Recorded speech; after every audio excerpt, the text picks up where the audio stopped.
Jadi kalau ada pendeta tiruan Simon tukang sihir di dalam Kisah pasal 8 ayat 9 sampai 11, dijamin pasti hipnotis mesmerism. Yang pakai tepuk-tepuk sembuh. Lalu comot-comot nama Yesus. Jahat banget ini. Pendeta ini super jahat. Pastor yang melakukan begini super jahat. Kalau yang saya perhatikan, Pendeta Henry Tandianta ini yang harus bertobat. Karena sudah terlalu banyak menyesatkan orang lain. Tidak bisa. Orang benar hidup oleh ilmiah. Bukan. Orang benar hidup oleh perasaan. Bukan. Orang benar hidup oleh melihat. Bukan. Orang benar hidup oleh iman. Shalom. Salam sejahtera dalam kasih Tuhan kita Yesus Kristus. Jumpa kembali dengan saya, Pendeta Berton Nababan. Bapak Ibu Saudara yang dikasihi oleh Tuhan. Pada kesempatan ini, saya kembali akan memberikan respon dan tanggapan kepada Pendeta Henry Tandianta, di mana beliau dalam unggahan terbaru memberi judul Hipnotis Mesmerism pakai nama Yesus. Sebelum saya lebih lanjut untuk memberikan respon dan tanggapan, ada baiknya kita terlebih dahulu menyaksikan tayangan berikut ini. Saya akan membahas sebuah tema Simon Hipnotis Mesmerism. Saudara-saudara, beberapa waktu lalu saya meluncurkan saya laun tayangan YouTube Simon tukang sihir hipnotis. Lalu ada orang yang pager beton Pager beton apa pager berton? Pager berton Keterlaluan tuh pendeta HTD itu bilang pastor kok hipnotis. Tak kasih tahu. Kamu tahu nggak yang namanya hipnotis mesmerism? Bisa dipelajari. 4 bulan 7 juta sekian tuh. Belajar aja, saya sudah diajak ini sejak tahun 2005 apa 2006 begitu ya, Pak Pendeta HTD. Kalau Anda biar, waktu itu kan lagi ngetren yang namanya tumpang tangan ngegledak gitu. Pak, belajar aja hipnotis mesmerism. Waktu itu masih sekitar 2,5 juta gitu. Kita punya ilmu yang namanya hipnotis itu sebenarnya ilmu kedokteran juga, sebenarnya dipelajari di dalam ilmu kedokteran yang namanya hipnotis. Awal sejarahnya ketika dulu antipati rasa suntikan pati rasa belum ditemukan orang itu pakai hipnotis supaya kalau dioperasi nggak sakit. Lalu dipelajari ilmu hipnotis ilmu hipnotis ini kalau makin berkembang sekarang sebenarnya mesmerism itu ilmu lama, tapi di sekarang ini sedang ngetren Yang paling ngetren mesmerism 24 jam. Jadi Anda dihipnotis bisa tahan 24 jam. Paling awal adalah jarak jauh kira-kira 50 cm dari objek, itu orang itu bisa terhipnotis, bisa rebah Ya dihipnotis gitu. Ya, rebah Karena Anda harus belajar memakai tatapan, memakai segala macam ya. Bisa dipelajari pager berton bisa dipelajari. Sekarang sekitar 7,5 juta 4 bulanan ya. Simon di dalam Kisah pasal 8 ayat 9 sampai 11, Simon tukang sihir Samaria melakukan apa yang namanya mesmerism hipnotis Lalu dia cirinya karena banyak orang tepuk-tepuk. Jadi kalau ada pendeta tiruan Simon tukang sihir di dalam Kisah pasal 8 ayat 9 sampai 11, dijamin pasti hipnotis mesmerism. Yang pakai tepuk-tepuk sembuh. Lalu comot-comot nama Yesus. Jahat banget ini. Pendeta ini super jahat. Pastor yang melakukan begini super jahat. Ya, dia comot-comot nama Yesus, sebetul-betul menghujat Yesus. Yesus dicomot-comot untuk hipnotis mesmerism, Keliling orang-orang disuruh, kamu sakit apa gitu kan? Ditulis, tepuk, sembuh, dalam nama Yesus sembuh, ya. Pager berton tak kasih tahu, kamu belajar sana hipnotis mesmerism. Kamu nggak usah magerin pakai pager beton, pager berton, nggak ada gunanya. Ya, pendeta-pendeta seperti saya ngerti, Pak, yang namanya hipnotis mesmerism itu. Dulu ditawarin ke pendeta-pendeta, biar pendeta-pendeta ini sakti. Kalau tumpang tangan ngegeledak itu maksudnya, ya.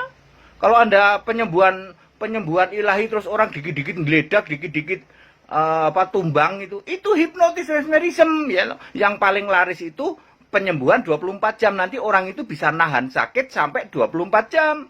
Baru nanti dia sadar lagi dari hipnotisnya. Ya. Bapak, Ibu, Saudara, orang Kristen jangan mau disesatkan dengan yang namanya hipnotis mesmerism, ya toh. Comot-comot nama Yesus, gitu. In the name of Jesus, be healed. Kan saya sudah ngasih tahu, lihat dulu pastornya nyembah Yesus apa enggak. Dia aja masih nyembah Bapa lah, iya. Lalu mujizatnya, ya mujizatnya dari iblis lah, ya. Iblisnya mana? Ya itu hipnotis mesmerism itu. Ngerti? Ya. Anda pagerin apapun, pager beton, ya. Pendeta-pendeta yang sudah ngerti dari zaman dulu sejarahnya tumpang tangan ngegeledak kayak saya ini tahun 2005-an udah ditawarin. Ya. Pak, belajar mesmerism, Pak. Cuman saya aja ini kan saya kurang enak lah bongkar boroknya pendeta, ya toh. Ya tapi makin lama makin nggak terkontrol itu yang namanya udah gitu ada pembela-pembela kayak pager beton kayak gini nih. Ya, orang nggak ngerti apa-apa bisanya maki-maki doang, ya. Belajar sana 7,5 juta tuh, ya. 7,5 juta hipnotis mesmerism kurang lebih selama 4 bulan. Nanti dipraktekin. Yang paling pertama itu jarak 50 cm orang sudah jatuh, ya toh. Nanti karena berkerumun banyak, ya toh. Dalam nama Yesus, lalu kamu comot-comot nama Yesus. Pastor yang begini ini super jahat, tak kasih tahu. Super dari segala pastor jahat itu ya kayak gini. Ya, memanfaatkan hipnotis, comot-comot nama Yesus, ya. Nggak ada di tempat kami. Lah polisi tahu kok yang namanya hipnotis mesmerism itu. Mestinya polisi bertindak kalau kayak begini, ya. Ya, karena itu polisi itu tahu, oh ini hipnotis mesmerism ini. Ya polisi kan belajar, ya toh. Belajar, ya para itu udah belajar, ya toh. Kalau ada pastor-pastor yang pastor KW niru Simon di Kisah 8 ayat 9 sampai 11 yang niru-niru para orang-orang Kristen maupun di luar Kristen yang dengar tayangan ini sekarang Anda tahu itu namanya hipnotis mesmerism. Saudara, setelah saya menyaksikan dan mendengarkan ulasan yang beliau buat, ternyata di dalamnya ada sangkut pautnya dengan 2 orang. Yang pertama, saya sendiri pendeta Berton Nababan. Yang kedua, Pastor Andi Simon. Di mana pendeta Henry Tandianta ini, menurut saya, sangat-sangat tidak dewasa dalam membuat sebuah pernyataan. Kenapa saya katakan demikian? Karena beliau ini suka mengganti nama orang dengan sesuatu yang lain. Padahal Bapak Ibu Saudara, coba lihat seluruh ulasan saya berkaitan dengan pendeta Henry Tandianta. Saya tidak pernah menyebutkan nama beliau dengan panggilan lain. Tapi beliau ini menurut saya sangat keterlaluan. Tidak ada memiliki roh takut akan Tuhan. Karena mengganti nama orang dengan sembarangan. Bagaimana kalau misalnya saya mengganti nama beliau? Tapi saya tidak akan melakukan itu. Karena firman Tuhan berkata dengan tegas, janganlah engkau kalah dengan kejahatan, tetapi kalahkanlah kejahatan dengan kebaikan. Artinya, kalau beliau memplesetkan nama saya menjadi pagar beton atau pagar beton, ya biarlah dia yang berurusan dengan Tuhan berkaitan dengan itu. Tapi bagi saya, kalau memang sudah sekelas pendeta, punya tutur kata yang baiklah, ada etika, ada sopan santun. Jangan misalnya pendeta Risuli Lubis diganti dengan sebutan rada lucu. Jadi Saya melihat kehadiran dari pendeta Henry Tanjanta ini. Hidupnya, ucapannya, kelakuannya, sungguh mempermalukan nama Tuhan Yesus. Bukan mempermuliakan nama Tuhan Yesus. Kenapa, saudara? Karena setiap dia bicara berkaitan dengan menanggapi orang lain, maka sudah menjadi habit, kebiasaan bagi kawan yang satu ini untuk melecehkan orang lain. Dan terus terang, saya mau sampaikan kepada pendeta Henry Tanjanta, segeralah bertobat kawan. Coba dulu masuk ke kamar seorang diri, ambil gitar, pujian penyembahan dulu di sana. Rendahkan hati di hadapan Tuhan. Masih ada peluang dan kesempatan. Jangan sampai terlambat. Karena kata-kata Anda itu sudah sangat keterlaluan. Apalagi tuduhan yang dilontarkan kepada hambanya Pastor Andi Simon. Terus terang, secara pribadi, saya sangat heran melihat pendeta yang satu ini. Saya dari 2006 sudah ditakbiskan menjadi pendeta. Berarti sekarang 2021. Kurang lebih 15 tahun saya menjadi pendeta. Belum pernah saya menemukan pendeta model seperti kawan ini. Aneh, nyeleneh, asing. Bahkan bertubi-tubi memberikan serangan kepada 200.000 lebih pendeta yang ada di Indonesia. Dia hanya menganggap dirinya yang benar. Yang lain salah dan sesat. Termasuk beliau ini begitu getol, begitu gigih, menyerang Pastor Andi Simon. Dari seluruh serangan yang dia buat melalui ulasan pembahasannya, saya menyimpulkan, kawan pendeta yang satu ini tidak punya pengalaman rohani berjalan bersama dengan Tuhan. Atau paling tidak, miskin rohani. Semuanya hanya teori yang dijejali. Konsep, doktrin, ajaran yang asing nyeleneh itu terus yang dibangun. Yang penting berbeda dari gereja. Berbeda dari para rasul. Berbeda dari bapak-bapak gereja. Berbeda dari para hamba Tuhan yang lain. Dan kelihatannya sangat percaya diri. Tetapi apa yang dibangun? Doktrin ajaran yang dibangun nyeleneh, asing. Beliau sampai mengatakan, tobat kau pagar beton. Kalau yang saya perhatikan, pendeta Henry Tanjanta ini yang harus bertobat. Karena sudah terlalu banyak menyesatkan orang lain. Dan perlu saya ingatkan kepada pendeta Henry Tanjanta, termasuk juga kepada siapapun, supaya masing-masing kita benar-benar berbenah. Karena apa? Sebagai guru kita dihakimi dengan penghakiman yang lebih berat.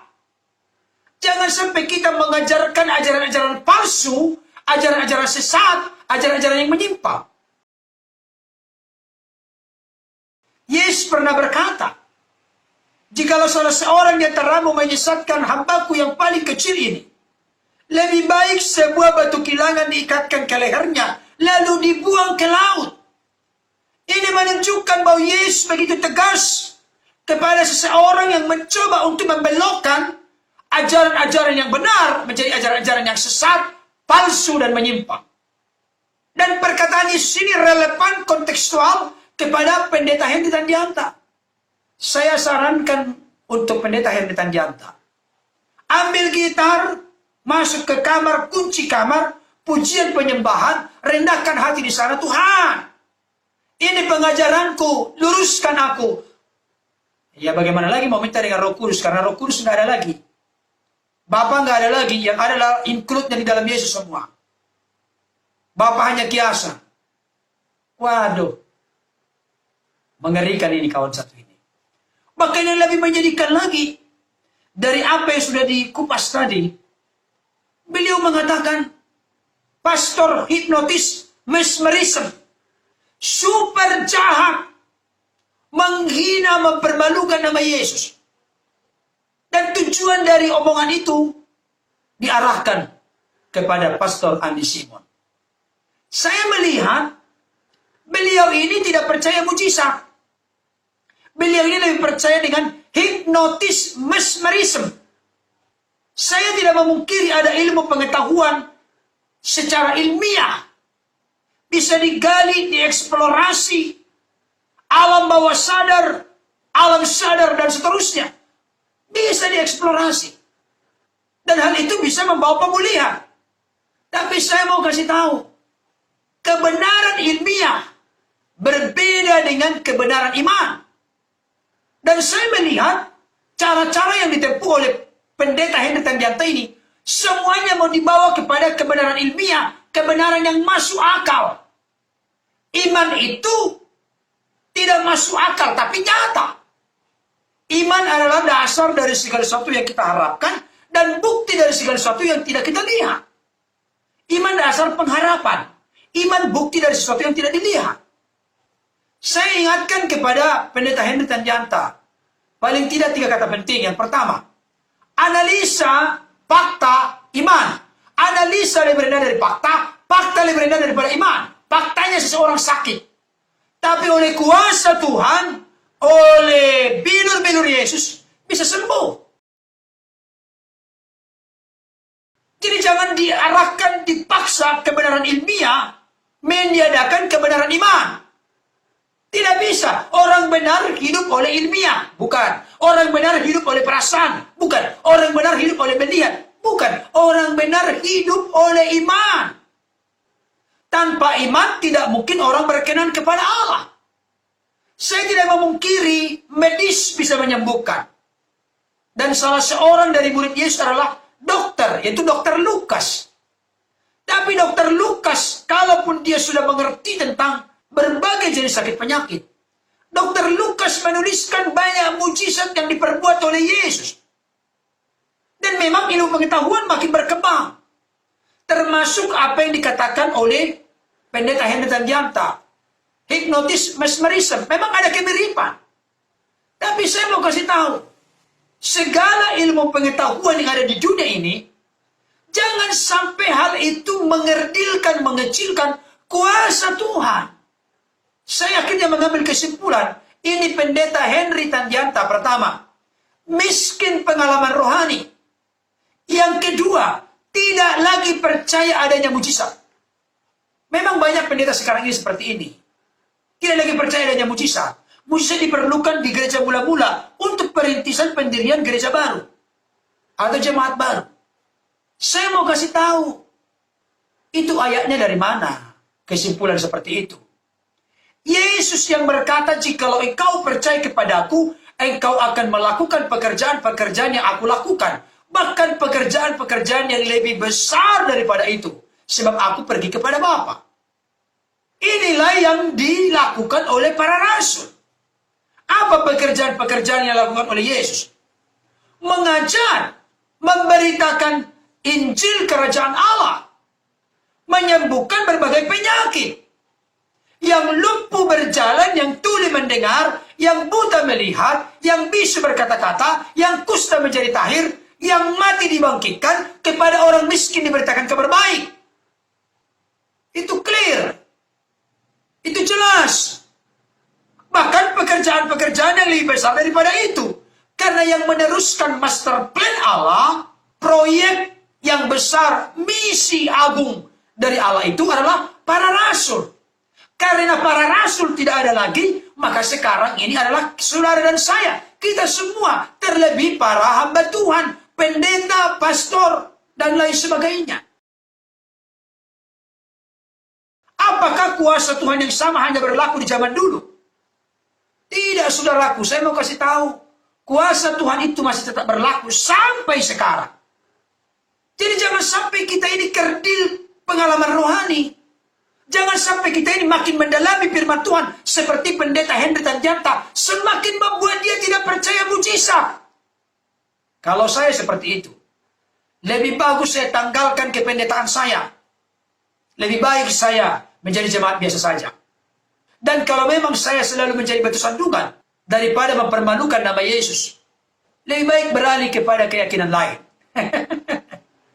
Karena mencemarkan hidup dalam kasih yang menjadi warna nafas kehidupan orang Kristen. Coba dulu Bapak Ibu Saudara. Seseorang yang sudah dipakai oleh Tuhan menolong banyak orang dengan kuasa pengurapan yang dari Tuhan. Justru dinilai memakai hipnotis, mesmerisme. Dinilai memakai sihir, tipu-tipu, tepuk-tepuk. Saya jadi bingung melihat pendeta yang seperti ini. Sangat mengerikan dan menyedihkan. Masa jadi pendeta tidak percaya kuasa Tuhan? Tidak lagi percaya adanya mujizat. Sampai menuduh orang lain super jahat. Dan mempermalukan nama Tuhan Yesus. Saya mau katakan, justru sebaliknya Bapak Pendeta Henry Tandianta yang saya hormati. Anda yang perlu bertobat, Pak. Anda yang super jahat. Apa sih yang sudah Bapak buat? Sudah berapa jiwa-jiwa yang Bapak bawa kepada Tuhan? Sebetulnya itu urusan pribadi. Tapi terlalu nyinyir menyerang orang lain yang sudah dipakai oleh Tuhan menjadi berkat bagi banyak orang. Menuduhnya, memfitnahnya menjadi berasal dari kepalsuan, sesat, sihir, hipnotis, tipu-tipu. Karena di Alkitab ada namanya Simon. Makanya Simon yang di Indonesia segera bertobat. Waduh, bagaimana sih mengartikan firman Tuhan seperti ini? Ada di sini nama Simon. Ada di Indonesia nama Simon. Simon di sini sudah bertobat. Maka Simon di Indonesia juga harus bertobat. Mengerikan konsep seperti ini. Jadi saya menyarankan kepada Bapak Pendeta Henry Tandianta. Yang pertama, dewasalah kawan sedikit. Jangan suka mempelesetkan nama orang. Tapi saya tahu setelah ini, beliau ini makin menjadi-jadi. Karena memang lupa minum obatnya. Tidak apa-apa. Dalam konteks seperti ini terakhir saya menanggapi beliau. Kalau hanya konteks nama-nama. Karena saya tidak mau terperangkap dengan permainan beliau. Saya tahu siapa yang mengendalikan beliau. Saya tidak mau ikut dikendalikan oleh yang mengendalikan beliau. Kiranya apa yang saya sampaikan ini dapat menginsapkan, menyadarkan kita semua. Terlebih khusus ini Pendeta Henry Tandianta. Jangan suka menebar hal-hal yang tidak benar kepada orang lain. Saya kasih tahu Pak, seluruh kebenaran firman Tuhan yang saya tanggapi oleh karena menurut saya tidak benar dipahami oleh Pendeta Henry Tandianta. Saya selalu menghindarkan kata-kata tidak boleh dong memaki orang lain. Karena bagaimanapun dia adalah manusia ciptaan Tuhan juga. Jadi jangan memunculkan sesuatu yang tidak pernah saya katakan. Oke, sekian dulu ulasan saya kali ini. Tuhan Yesus memberkati. Amin.